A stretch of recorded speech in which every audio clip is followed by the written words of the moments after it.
अस्सलाम वालेकुम रहमतुल्लाहि वबरकातुहू। प्यारे बच्चों, मैं आपको खुशामदीद कहती हूँ हमारे शो कससुल कुरान में। आज भी हम आपके लिए एक बहुत मज़े की स्टोरी लेकर आए हैं। मैं उम्मीद करती हूँ कि पहले वाली स्टोरीज़ भी आप सुन रहे होंगे और उसको बहुत इंजॉय कर रहे होंगे, और इन्जॉय करने के साथ साथ उसमें से अपने लिए लेसन्स भी ले रहे होंगे। आज भी स्टोरी को सुनने के लिए हमारे पास यहाँ पे हमेशा की तरह प्यारे प्यारे बच्चे मौजूद हैं। तो प्यारे बच्चों, अस्सलाम वालेकुम। कैसे हैं आप सब? ठीक है।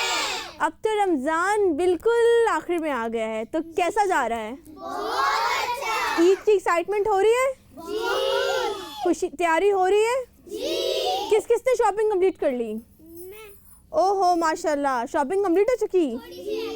थोड़ी सी रह गई। ड्रेसेस आ गए? जी। अच्छा, ज़्यादा ईद की तैयारी कौन करता है, लड़के या लड़कियाँ? लड़कियाँ। लड़कियाँ करती हैं। ड्रेसेस आएंगे, ज्वेलरी आएगी, मैचिंग जूते आएंगे, मेहंदी लगेगी। लड़कों की तैयारी क्या होती है? बस पैंट शर्ट, बस बाल कटवा लेंगे और कपड़े ले लेंगे और बस रेडी हो जाएंगे, लड़कियों की तरह मेकअप तो नहीं करेंगे, है ना? मतलब मेकअप भी नहीं है, कुछ भी नहीं है। ज़्यादा मज़ा किसको आता है, इसका मतलब है? नहीं भाई, लड़कों को भी तो ईद ही मिलती होगी। चलें तो प्यारे बच्चों, अपनी ईद की तैयारियां कंप्लीट रखें। आज हम सुनेंगे एक और स्टोरी, और वो स्टोरी है सूरह कहफ के अंदर। वो स्टोरी है दो बाग वालों का किस्सा। तो दो बाग वालों का किस्सा क्या है?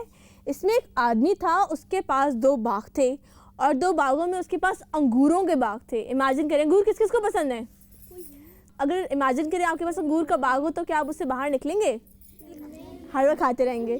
तो उस आदमी के पास दो बाग थे, और सिर्फ दो बाग नहीं। आपने देखा है किसी के पास कोई फ्रूट्स वाली बाग हो या कुछ भी हो, तो उसके इर्द गिर्द एक बाउंड्री बनाते हैं वो, ताकि लोग अंदर दाखिल ना हो। आपको पता है अल्लाह ताला ने उसके लिए एक नेचुरल बाउंड्री बनाई। उसके बागों के बाहर खजूरों के दरख्त थे, जिसने उसके बागों को कवर किया हुआ था। और आपको पता है सिर्फ इतना नहीं, इसके अलावा उस बाग के अंदर एक नहर भी थी, जिससे नेचुरली उसको पानी मिलता रहता था। यानी कि उसको ये डर भी नहीं था कि उसको पानी नहीं मिलेगा तो क्या होगा, ये भी था। और कहा जाता है कि उसके अंदर कुछ मेवे भी थे और कुछ ना कुछ अनाज भी मिलता था उसको वहाँ से। यानी वो एक बहुत ज़बरदस्त जगह थी। इसकी वजह से वो बहुत रिच था, उसके पास पैसे थे। लेकिन जब कई दफ़ा होता है कि जब इंसान के पास पैसे आते हैं तो वो कहीं ना कहीं एरोगेंट हो जाता है जी। तो इसी तरीके से ये भी एरोगेंट हो गया। एक दिन इसके साथ इसका एक साथी बैठा था। कहा जाता है कि वो मोमिन था और ये मुश्रिक था। इसने उससे पता क्या कहा? इसने कहा कि मेरे पास तुमसे माल भी ज़्यादा है और मेरे जत्थे भी तुमसे ज़्यादा मजबूत हैं। जत्थों से मुराद क्या है? यानी कि इसके औलाद भी ज़्यादा थी और इसके पास जो सर्वेंट्स थे वो ज़्यादा थे। तो उसको बहुत प्राउड था कि मेरे पास जो बाग का मालिक था, बाग के मालिक के पास औलाद भी ज़्यादा थी और इसके पास सर्वेंट ज़्यादा थे। तो उसने क्या किया? उसने दूसरे इंसान को क्या दिखाया? छोटा दिखाने की कोशिश की कि तुम मुझसे छोटे हो क्योंकि तुम्हारे पास मेरे जितने सर्वेंट्स नहीं हैं, या मेरे जितनी औलाद नहीं है, या मेरे जितने पैसे नहीं हैं। क्या हम भी ऐसा करते हैं? नहीं, हम कभी नहीं करते।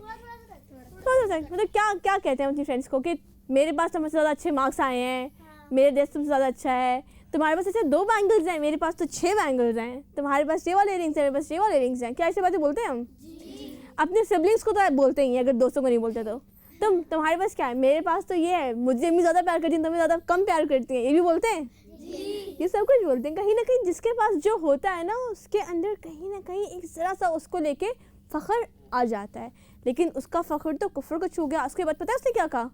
इसके बाद उसने कहा कि मैं नहीं समझता कि मेरे ये बाग कभी भी तबाह होंगे, और मैं ये भी नहीं समझता कि क़यामत कायम होगी।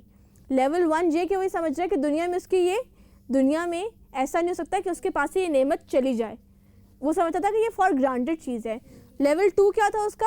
एरोगेंस का, कि उसने कहा कि मैं ये नहीं समझता कि क़यामत कायम होगी। यानी उसने इस बात को भी इनकार कर दिया कि उसका कोई हिसाब किताब होने वाला है।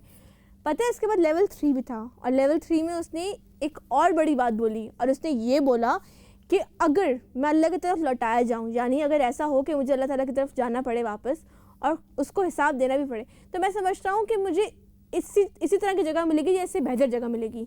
यानी वो यही कह रहा है, इतना एरोगेंट है कि वो समझ रहा है कि अगर आखिरत होगी तो आखिरत में भी उसको अच्छी जगह ही मिलने वाली है। अगर दुनिया में बाग है तो आखिरत में भी उसके पास बाग ही होंगे। क्या ये एरोगेंस नहीं है? जी।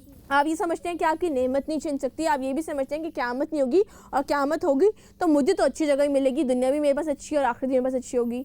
ऐसी बातें का बेवकूफ़ी कर सकता है ना जी। जिसका ईमान दुरुस्त नहीं है, जिसका अकीदा दुरुस्त नहीं है। आपको पता है उसके दोस्त ने क्या जवाब दिया? उसका दोस्त कहता कि अगर तुम मुझे इतनी गुरूर कर रहे हो तो लेकिन मेरा अल्लाह मुझे इससे बढ़कर चीज़ें देगा। जी हाँ, किसी हद तक आपका जवाब बिल्कुल दुरुस्त है। यानी कि उसने कहा कि पहली बात तो ये है कि मैं एक अल्लाह पर ईमान रखता हूँ, अल्लाह एक है, मैं अल्लाह को मानता हूँ। यानी कि उसका जो बाग का मालिक था वो अल्लाह को नहीं मानता था। फिर उसने कहा कि मुझे अल्लाह ताला इससे बढ़कर देगा, यानी उसको अल्लाह पे यकीन था कि अल्लाह ताला उसको और ज़्यादा देने वाले हैं, उसको देने वाले हैं। उसके दिल में जेलसी नहीं आई कि अच्छा इसके बाद से तो मेरे पास क्यों नहीं है। ये भी किस चीज़ की निशानी है? ईमान की निशानी है। और तीसरी बात उसने पता क्या बोली? उसने कहा कि तुमसे ये चीज़ छिन भी सकती है, ये भी हो सकता है कि इस बाग के ऊपर कोई आसमानी बला आ जाए, आसमानी अजाब नाजिल हो जाए। ये भी हो सकता है कि तुम्हारा ये जो बाग है ये चटियल हो जाए।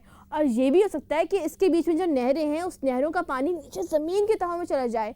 आपको पता है अगर पानी बिल्कुल नीचे ज़मीन की तहों में चला जाए तो बड़ी से बड़ी मोटर भी उसको बाहर नहीं ला सकती है, बड़ी बड़ी हॉट हाउस मोटर नहीं कर सकती है अगर ज़मीन की तहों में पानी चला जाए तो उसने कहा कि ये भी हो सकता है। यानी उसने उसको अल्लाह ताला से डराने की कोशिश की।